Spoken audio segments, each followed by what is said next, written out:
Joseph അച്ഛനെ പ്രത്യേകമായിട്ട് ഈ അൾത്താരയിൽ സമർപ്പിച്ചു പ്രാർത്ഥിക്കാം.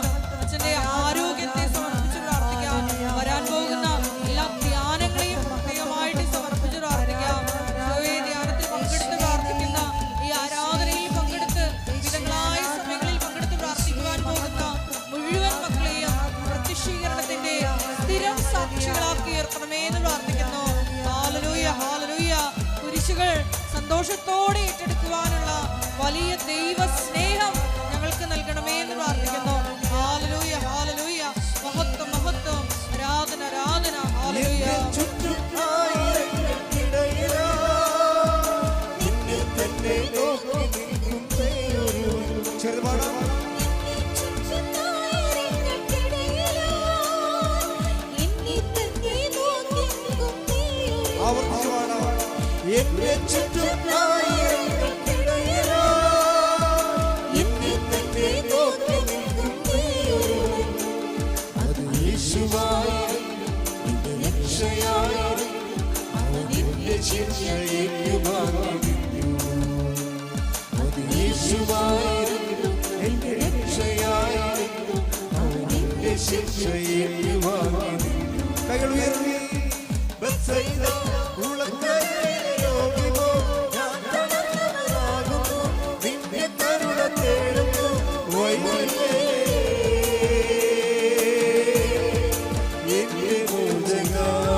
കൈകൾ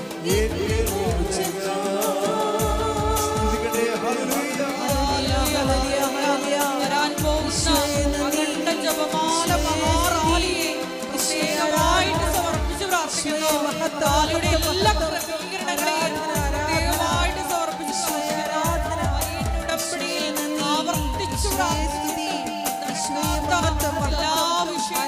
ഉടമ്പടിയിൽ ആവർത്തിച്ചു വലിയ ഇടപെടലുണ്ടായി മക്കളെ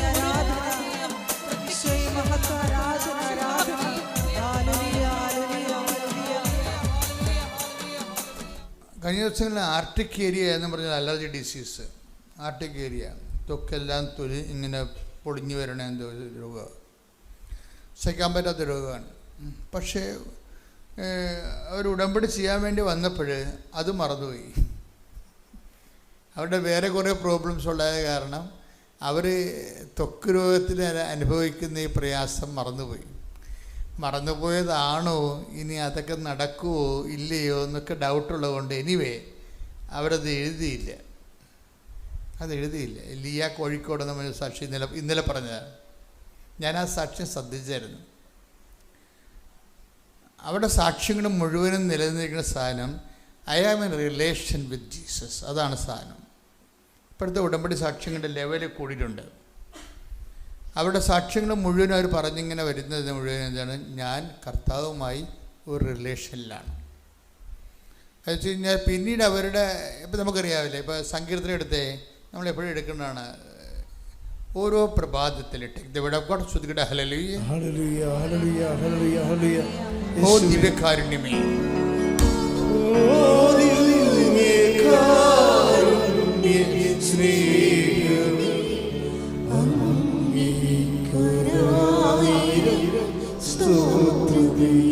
സന്തോഷത്തോടെ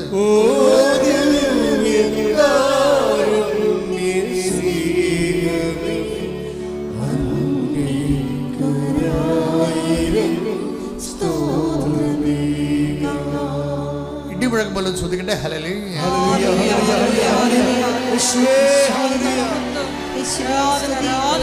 ജനങ്ങൾക്ക് അഭിഷേകം കൊടുക്കണമേ കർത്താവേ. കർത്താവേ, നിന്റെ വിശുദ്ധ പൗരോഹിത്യത്തെ മഹത്വപ്പെടുത്തണമേ കർത്താവേ. കർത്താവേ, സഭയിലുള്ള സാന്നിധ്യം പ്രകടമാക്കണമേ കർത്താവേ. ഓരോ മകനും ദൈവസഭ അനുഭവിക്കണമേ കർത്താവേ. ദൈവസഭ അനുഭവിക്കണമേ കർത്താവേ. അവയെ നാല് തക്ഷണം ഏറ്റുപറഞ്ഞുകൊണ്ട് കർത്താവേ അങ്ങേക്ക് വേണ്ടി ജീവിക്കാനുള്ള ആദ്യമായ അഭിഷേകം നൽകാൻ പ്രാർത്ഥിക്കുന്നു.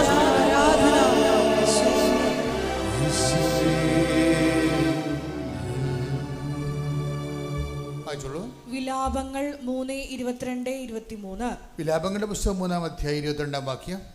കർത്താവിന്റെ സ്നേഹം പറഞ്ഞേ. കർത്താവിന്റെ സ്നേഹം ഒരിക്കലും അസ്തമിക്കുന്നില്ല. ഒരിക്കലും അസ്തമിക്കുന്നില്ല. അവിടുത്തെ കാരുണ്യം അവസാനിക്കുന്നില്ല. ഓരോ പ്രഭാതത്തിലും അത് പുതിയതാണ്.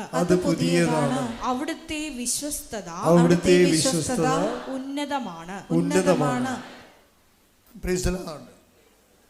ഇതിൻ്റെ ഒരു വിഷയത്തിൽ ഓരോ വചനവും നമ്മൾ വായിക്കുമ്പോൾ നമ്മളോട് പറയുന്ന വേറെ വചനമുണ്ട്.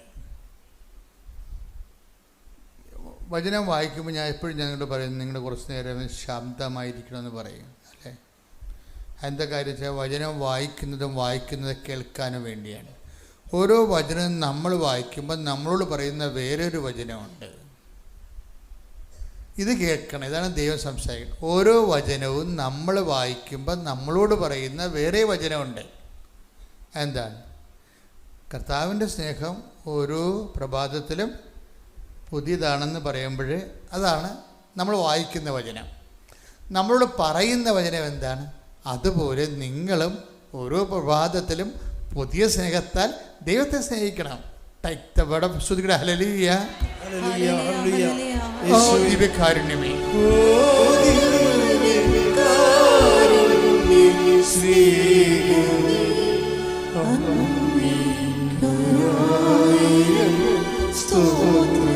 ദൈവസ്നേഹത്തോടെ ഒരു ദിവസം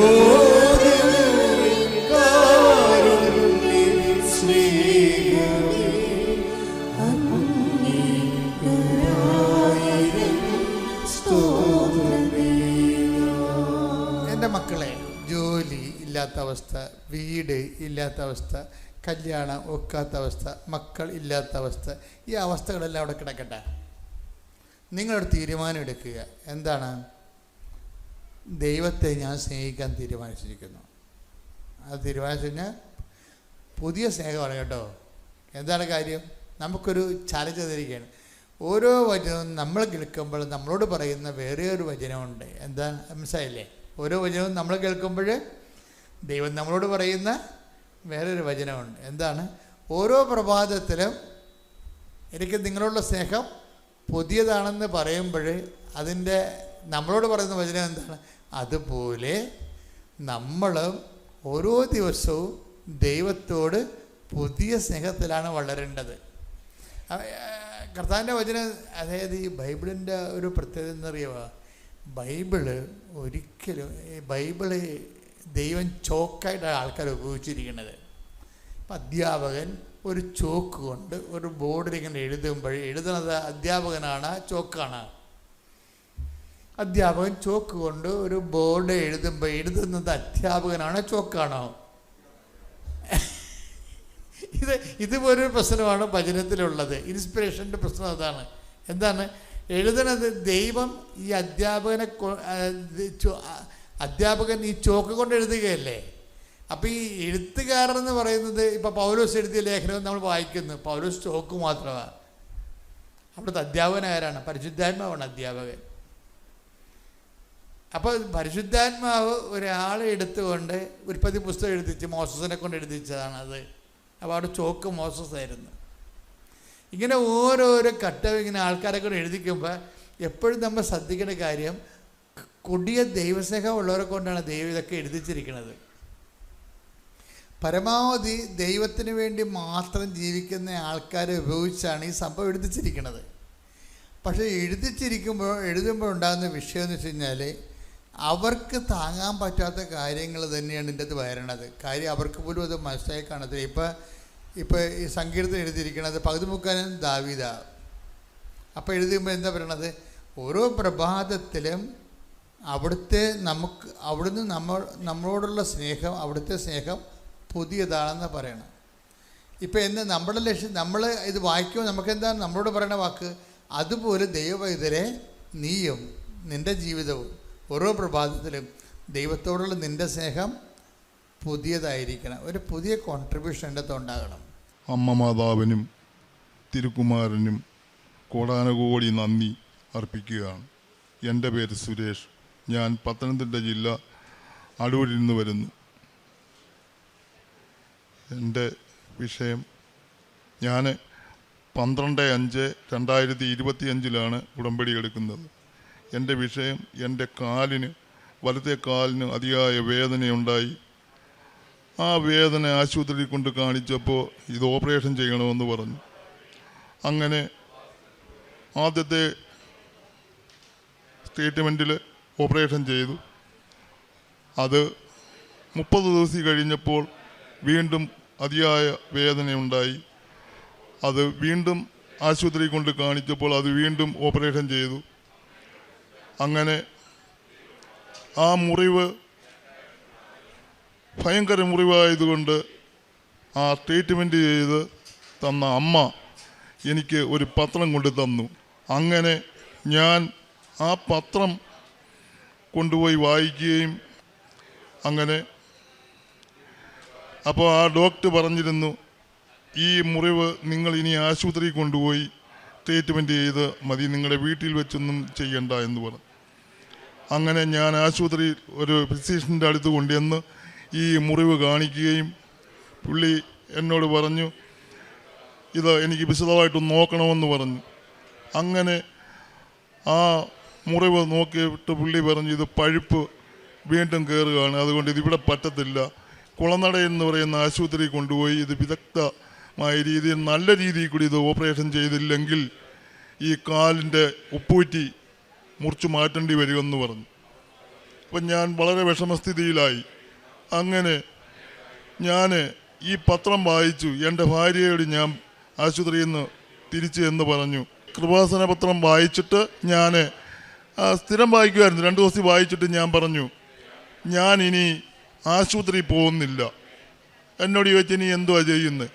ഞാൻ പറഞ്ഞു, ഞാൻ അമ്മ മാതാവിൻ്റെ അടുത്ത് പോവുക. ഞാൻ ആദ്യം കേൾക്കുക ഈ അമ്മ മാതാവെന്നും കൃപാസനമെന്നും ഞാൻ ആദ്യം കേൾക്കുകയാണ്.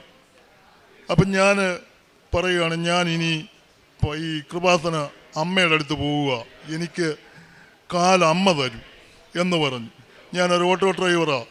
ഞാൻ ആ നീര് വന്ന ഈ വളരെ ഭയങ്കര മുറിവുമായിട്ട് ഞാൻ വെളുപ്പിനെ 4 മണിക്ക്, ഞായറാഴ്ച വെളുപ്പിനെ 4 മണിക്ക് ഇറങ്ങി വണ്ടി ഓടിച്ച് ആദിക്കാട്ടുകുളങ്ങര എന്ന് പറഞ്ഞ സ്ഥലത്ത് വന്നു കഴിഞ്ഞപ്പോൾ എനിക്ക് വണ്ടി ഓടിക്കാൻ വയ്യ. ഞാൻ വണ്ടിയിൽ കയറി അങ്ങിരുന്ന് വണ്ടി നിർത്തിയിട്ട് ഞാൻ അമ്മയോട് പറഞ്ഞു, എന്നെ അങ്ങ് കൊണ്ടുപോകത്തില്ലയോ? 10 മിനിറ്റ് അവിടെ ഇരുന്നു. ഞാൻ വളരെ പതുക്കെ വണ്ടി സ്റ്റാർട്ട് ചെയ്തു. പിന്നെ വണ്ടിയിൽ കണ്ണടച്ചിരുന്നെന്നാണ് എനിക്ക് തോന്നുന്നത്. ഞാൻ എങ്ങനെ ഇങ്ങ് വന്നെന്നറിയത്തില്ല. 7 മണിയായപ്പോൾ കൃപാസനത്തിൻ്റെ പടിക്ക വന്നു. അങ്ങനെ ഞാൻ ഇവിടെ എൻ്റെ ഭാര്യയുടെ തോളിൽ പിടിച്ച് ഒരൊറ്റക്കാലം ഞൊണ്ടി ഇവിടെ വന്നു. ഉടമ്പടി എന്തുവെന്നറിയത്തില്ല, യാതാലൊന്നും എനിക്കറിയത്തില്ല. ഞാനിവിടെ വന്നു. അങ്ങനെ ഞാൻ ഉടമ്പടിയിലേക്ക് മാറി. ഉടമ്പടി എടുക്കാനുള്ള അവസരം എനിക്കിവിടെ ഒരുങ്ങി. ഉടമ്പടി എടുത്ത് താഴെ വന്നപ്പോൾ എനിക്ക് ബഹുമാനപ്പെട്ട ജോസഫ് അച്ഛനെ ഒന്ന് കാണണമെന്ന് തോന്നി. അപ്പോൾ ഇവിടെ ഇതിൻ്റെ ഡോക്യുമെൻറ്റ്സ് മൊത്തം വേണമെന്ന് പറഞ്ഞു. അപ്പോൾ എൻ്റെ കയ്യിലൊന്നുമില്ല, ഞാനൊന്നുമില്ലാതാ വന്നേ. പക്ഷേ ഞാൻ ബഹുമാനപ്പെട്ട സൂപ്രണ്ട് അച്ചായൻ്റെ അടുത്ത് ചെന്നപ്പോൾ ഡോക്യുമെൻറ്റ്സ് വേണമെന്ന് പറഞ്ഞു. അവിടെ നിന്നൊരമ്മ, എങ്ങനെയെന്ന് എനിക്കറിയത്തില്ല, അത് കൊടുക്കാനോ വല്ലതായിരിക്കും പറഞ്ഞത്, അപ്പോഴേ എനിക്ക് എഴുതി തന്നു. ഞാൻ അതുകൊണ്ട് നേരെ ക്യൂവിൽ നിന്നില്ല, ഇവിടെ വന്നു.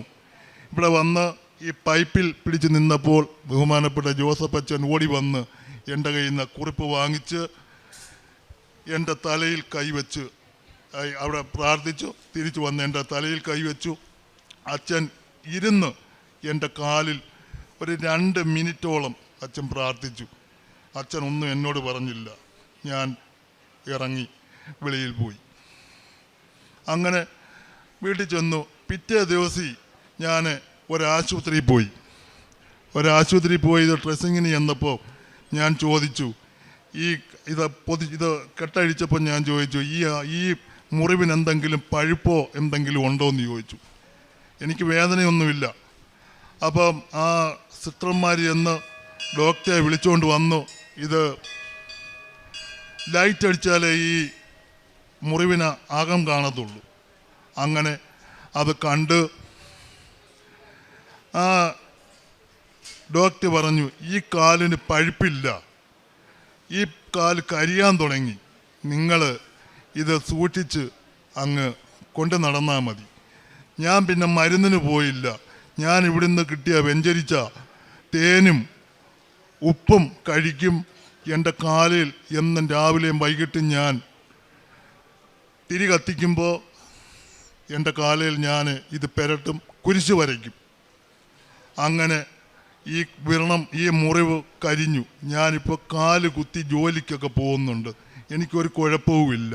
പിന്നെ ആദ്യത്തെ പ്രാവശ്യം ഉടമ്പടി എടുത്ത് ചെന്ന് 3-ാമത്തെ ദിവസം എൻ്റെ അടുത്ത് ഞാൻ രാത്രിയിൽ കിടന്നപ്പോൾ എൻ്റെ അരികിൽ ഒരമ്മ പ്രത്യക്ഷപ്പെട്ടു. ജീവനോട് ഞാൻ കണ്ടവാ. ഒരു കറുത്ത അമ്മയാണ്, കണ്ണും കയ്യിലാണ് കൊടുത്തേക്കുന്നത്. ചുമപ്പും മഞ്ഞയും വെളുപ്പും കൂടെ കലർന്നൊരു ബ്ലൗസാണ് ഇട്ടേക്കുന്നത്. മുടി അഴിഞ്ഞു കിടക്കുക. എൻ്റെ അരികിൽ വന്ന് എൻ്റെ കാൽക്കലിരുന്ന് എൻ്റെ പുതപ്പ് കാലയിലെ, എൻ്റെ വലത്തെ കാലയിലെ പുതപ്പ് മാറ്റി എൻ്റെ കാലിൽ അമ്മ പിടിച്ചു. ഞാനത് കണ്ടു. ഞാൻ കരഞ്ഞതല്ലാതെ ഒന്നും ചെയ്യാൻ എനിക്ക് പറ്റിയില്ല. എൻ്റെ അമ്മ വന്ന് എന്നെ കണ്ടു, എനിക്ക് സുഖം പ്രാപിച്ചു. അന്ന് എനിക്ക് സുഖമായി. അന്ന് തൊട്ട് എനിക്ക് കുഴപ്പമില്ല. 2-ാമത്തെ ഉടമ്പടി എടുത്ത് ഞാൻ വീട്ടിൽ ചെന്ന് അന്നേരം ഞാൻ സമയം നോക്കിയപ്പോൾ, ആദ്യത്തെ പ്രാവശ്യം സമയം നോക്കിയപ്പോൾ സമയം 12:30.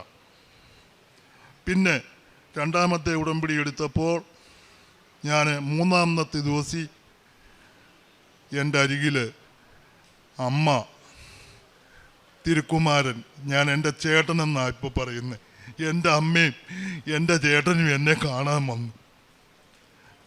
എൻ്റെ അരികിൽ വന്നു. ഞാൻ ഇന്നിച്ച് എൻ്റെ കട്ടിലിരുന്നു.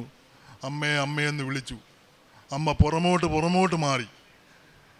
ഞാൻ വീണ്ടും അമ്മയെന്ന് വിളിച്ചു. അമ്മ പറന്നുയർന്ന് ആ ഫാൻ്റെ ഒപ്പം അമ്മ ഇങ്ങനെ പറന്ന് നിന്നു.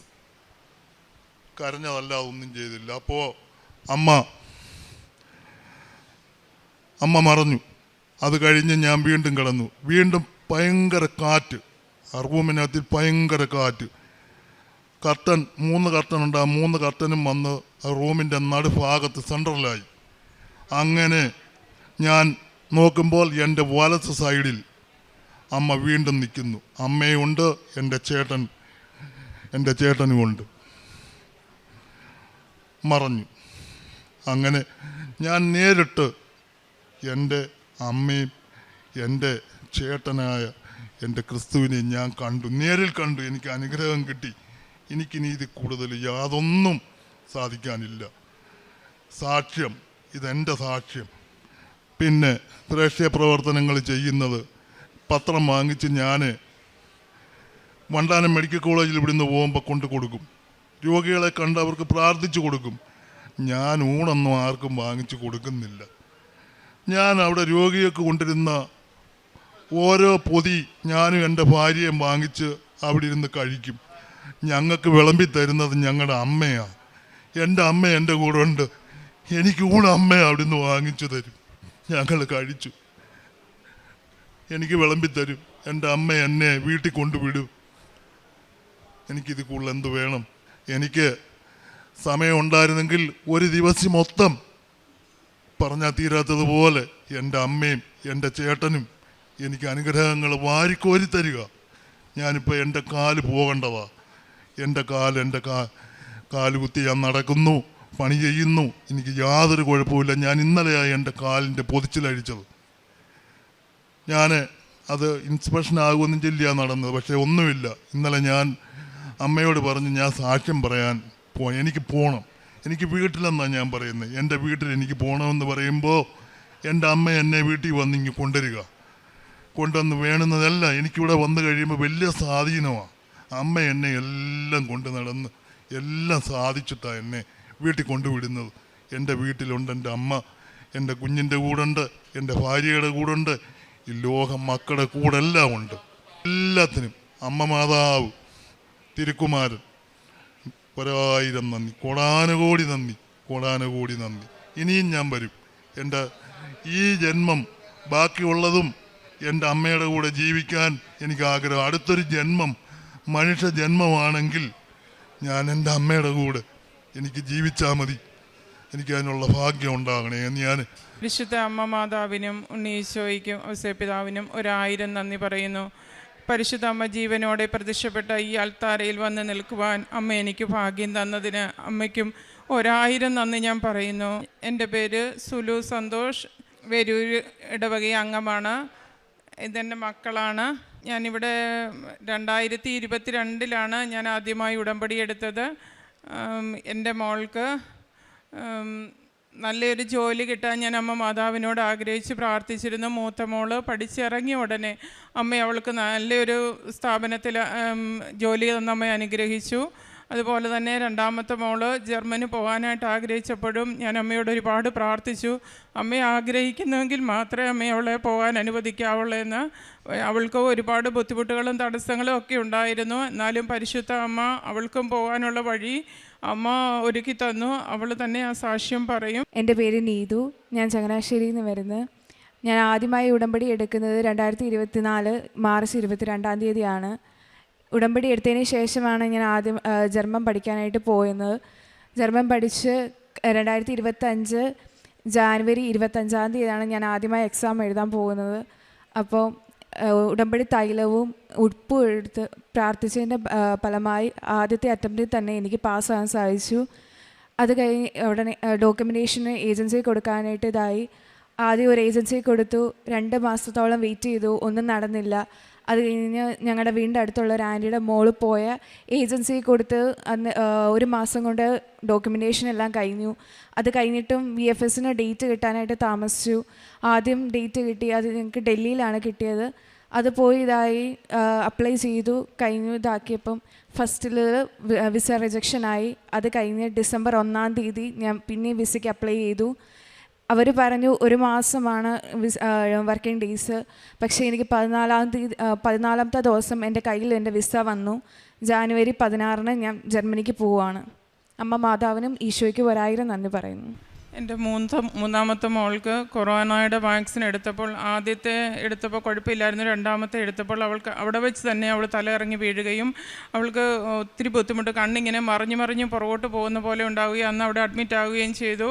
അപ്പോൾ അന്ന് ഡോക്ടർ ഇങ്ങനെ പറഞ്ഞു, ഫിക്സിൻ്റെ ആരംഭമാണെന്നാണ് തോന്നുന്നത് എന്നിങ്ങനെ പറഞ്ഞു. അപ്പോൾ അത് 3 പ്രാവശ്യം അടുപ്പിച്ച് വീണ്ടും ആ വിഷമം 3 ദിവസമായിട്ട് ഉണ്ടായി. അപ്പോൾ 3-ാം പ്രാവശ്യം വന്നപ്പോഴും ഞാൻ അമ്മയോട് പറഞ്ഞു, അമ്മ ഈ അൾത്താരയിൽ ഞാൻ ആദ്യം ഉടമ്പടി എടുക്കാൻ വന്നപ്പോഴും പുതുക്കാൻ വന്നപ്പോഴും എൻ്റെ 4 മക്കളുമായിട്ടാണ് ഞാൻ വരുന്നത്. എൻ്റെ കുഞ്ഞിന് ആ രോഗം ഉണ്ടാകരുത് എന്ന് അമ്മയുടെ നടയിൽ വന്ന് ഞാൻ സാക്ഷ്യം പറഞ്ഞോളാം. ഇനി എൻ്റെ കുഞ്ഞിന് ആ രോഗം ഉണ്ടാകരുത്, കാരണം അത് കണ്ടു നിൽക്കാൻ പറ്റുന്നില്ല. അതുപോലെ അവൾ മരിച്ചു പോകുന്ന ഒരു വെപ്രാളാണ് അവൾ അന്നേരം കാണിക്കുന്നത്. കണ്ടമാനം പുറകോട്ട് മറിഞ്ഞ് പോകുന്നു, അവൾക്ക് ബോധമില്ലാതാവുന്നു. അപ്പോൾ എനിക്കത് കാണാൻ പറ്റുന്നില്ല. ഞാൻ അമ്മയോട് പറഞ്ഞു, അമ്മ ഞാൻ അൾത്താരയിൽ കൊണ്ടുവന്നേക്കാമെന്ന് പറഞ്ഞു. നേർന്ന ആ നിമിഷം തന്നെ പിന്നെ അവൾക്ക് 2 വർഷമായിട്ട് അവൾക്ക് ആ രോഗം ഉണ്ടായിട്ടില്ല. അവൾ പൂർണ്ണ സൗഖ്യമായിട്ടിരിക്കുന്നു. ദൈവം തന്ന ഈ വലിയ അനുഗ്രഹത്തിന് 1000 നന്ദി പറയുന്നു. അതുപോലെ തന്നെ പ്രേക്ഷിത പ്രവർത്തനം ഞാൻ പത്രം കൊണ്ടുപോയി ഗവൺമെൻറ് ആശുപത്രിയിൽ കൊടുക്കാറുണ്ട്. അനാഥ മന്ദിരത്തിൽ ഞായറാഴ്ചകളിൽ പൊതിച്ചോറുകൾ കൊടുക്കാറുണ്ട്. പിന്നെ എന്നെക്കൊണ്ട് പറ്റുന്ന പോലെ ഞാൻ മറ്റുള്ളവരെ സഹായിക്കാറുണ്ട്. സ്ഥിരമായിട്ട് ബൈബിൾ വായിക്കാൻ ഒരു വലിയ അനുഗ്രഹം അമ്മ മാതാവ് തന്നു. അത് എത്ര സമയം വായിച്ചാലും എനിക്ക് മതിയാവില്ല. അത്രമാത്രം ഞാൻ ഈശോയോടും അമ്മയോടും ഞാൻ കൂടുതൽ എനിക്ക് അടുക്കാൻ സാധിച്ചു. ഈ ഉടമ്പടിയിലായിരിക്കുമ്പോൾ തന്നെ ഇപ്പം ഞാൻ ഉടമ്പടി എടുത്തിട്ട് ഇത് 5-ാം വർഷമാണ്. 5 വർഷവും ഞാൻ ഉടമ്പടി പുതുക്കുന്നതിന് യാതൊരു താമസവും വരുത്താതെ പുതുക്കാൻ അമ്മ മാതാവ് എനിക്ക് കൃപ തരുന്നുണ്ട്. അത് അമ്മയുടെ വലിയൊരു അനുഗ്രഹമാണ്. ഞാൻ അമ്മയോട് ചേർന്ന് മരണം വരെ നിത്യതയിൽ ലക്ഷ്യമാക്കി ജീവിക്കാൻ എനിക്ക് വേറൊന്നും ഞാൻ ആഗ്രഹിക്കുന്നില്ല. അമ്മയെ ഞാനും എൻ്റെ കുടുംബവും അമ്മയോട് ചേർന്ന് ജീവിക്കുന്ന ഒരു കുടുംബമാക്കി മാറ്റണമെന്ന് ഞാൻ ഇന്നും അമ്മയോട് പ്രാർത്ഥിക്കാറുള്ളൂ. അമ്മ തന്ന ഈ വലിയ അനുഗ്രഹങ്ങൾ, കാരണം എൻ്റെ ജീവിത പങ്കാളി ഒന്നിച്ച് വരാനായിരുന്ന സാഹചര്യം ഞങ്ങൾക്ക് അനുകൂലമായതുകൊണ്ടാണ് ഇന്ന് വരാൻ പറ്റാഞ്ഞത്. എൻ്റെ ജീവിത പങ്കാളിക്കാണേലും ഒരു ഞരമ്പ് പൊട്ടിയ സമയത്ത് ഞങ്ങൾക്ക് ഉടമ്പടി തൈലത്തിൽ അമ്മ പെട്ടെന്ന് സൗഖ്യം തരുമായിരുന്നു. കാരണം എൻ്റെ മൂത്ത മോളാ പറഞ്ഞ് ഞങ്ങൾ ആശുപത്രി കൊണ്ടുപോകാൻ ഒരുങ്ങിയ നിമിഷം അമ്മ ഉടമ്പടി തൈലം അമ്മയൊന്ന് തൂത്ത് നോക്കെന്ന് പറഞ്ഞു. ഞാനത് നിങ്ങൾ അവിടെ ഇരുന്ന് വിശ്വാസ പ്രമാണം ചെല്ല ഞാനത് തൂക്കട്ടെന്ന് പറഞ്ഞു. ആ തൂത്ത മാത്രയിൽ തന്നെ അപ്പോൾ തന്നെ ബ്ലഡ് നിന്നു. കാരണം പുള്ളിക്ക് ബൈപ്പാസ് സർജറി ചെയ്തതാണ്. കാരണം ബ്ലഡ് കണ്ടമാനം പോയായിരുന്നു. അത് വലിയൊരു സഖ്യമായിരുന്നു. കാരണം അമ്മ അന്ന് ഞങ്ങൾക്ക് തന്നത് അമ്മ തന്ന എല്ലാ അനുഗ്രഹങ്ങൾക്കും. അതുപോലെ തന്നെ ഒരു 6 വർഷത്തിന് മുകളിലായി ഞാൻ മൈഗ്രെയിൻ തലവേദന മൂലം വിഷമിക്കുകയായിരുന്നു. 2 വർഷത്തോളം ഞാൻ ഇംഗ്ലീഷ് മരുന്ന് കഴിച്ചു. കാരണം കൂടിയ ഗുളികയായിരുന്നു കഴിച്ചത്, അത് എന്നെക്കൊണ്ട് താങ്ങാൻ പറ്റുന്നില്ല. അപ്പോൾ ഞാൻ പിന്നെ പോയി ഹോമിയോ കഴിച്ചു. ഹോമിയോ ഒരു 1.5 വർഷത്തോളം കഴിച്ചു കഴിഞ്ഞിട്ടും അന്നേരവും ഞാൻ അമ്മയോട് പറഞ്ഞു, അമ്മേ ഞാൻ ഉടമ്പടിയിൽ നിൽക്കുന്ന ഒരു ആളല്ലേ, അമ്മേ ഞാനിനി മരുന്നില്ലാതെ എനിക്ക് ജീവിക്കണം, അമ്മ എനിക്ക് അതിനുള്ള കൃപ തരണേന്ന് ഞാൻ ഓരോ ഉടമ്പടി പുതുക്കിയപ്പോഴും ഞാൻ അമ്മയോട് പറഞ്ഞു. ഇപ്പം 1 വർഷത്തിൽ മുകളിലായി ഞാൻ ഒരു മരുന്നും കഴിക്കുന്നില്ല. അത് അമ്മയുടെ വലിയൊരു അനുഗ്രഹമാണ്. കാരണം നല്ല വിലയുള്ള മരുന്നായിരുന്നു ഞാൻ കഴിച്ചുകൊണ്ടിരുന്നത്. അമ്മ എനിക്ക് തന്ന ഈ അനുഗ്രഹങ്ങൾക്ക് കോടാനുകോടി നന്ദി ഞാൻ പറയുന്നു. എൻ്റെ പേര് നിമ്മി. ഞാൻ വെരൂർ ഇറവഴിയിൽ നിന്ന് വരുന്നു. ഞാൻ റേഡിയോഗ്രാഫറാണ്. ഞാൻ പഠിച്ചിറങ്ങിയ പാടെ 1 മാസത്തിനുള്ളിൽ തന്നെ എനിക്ക് ജോലി കിട്ടി. ഞാൻ അമ്മ മാതാവിനോട് പ്രാർത്ഥിച്ചു, മാതാവേ ഞാൻ പഠിച്ചിറങ്ങിയ പാടെ തന്നെ എനിക്ക് ജോലി കിട്ടണേ, അതിനൊരു താമസവും വരരുതേ. എൻ്റെ കൂടെ പഠിച്ച പല പിള്ളേരും ഇപ്പോഴും ട്രെയിനി ആയിട്ട് തന്നെ പല സ്ഥലത്ത് ട്രെയിനി ആയിട്ട് നിൽക്കുമ്പോഴും ഞാനിപ്പം സ്റ്റാഫായിട്ടാണ് ജോലി ചെയ്യുന്നത്. അമ്മ മാതാവിന് ഒരുപാട് നന്ദിയുണ്ട്.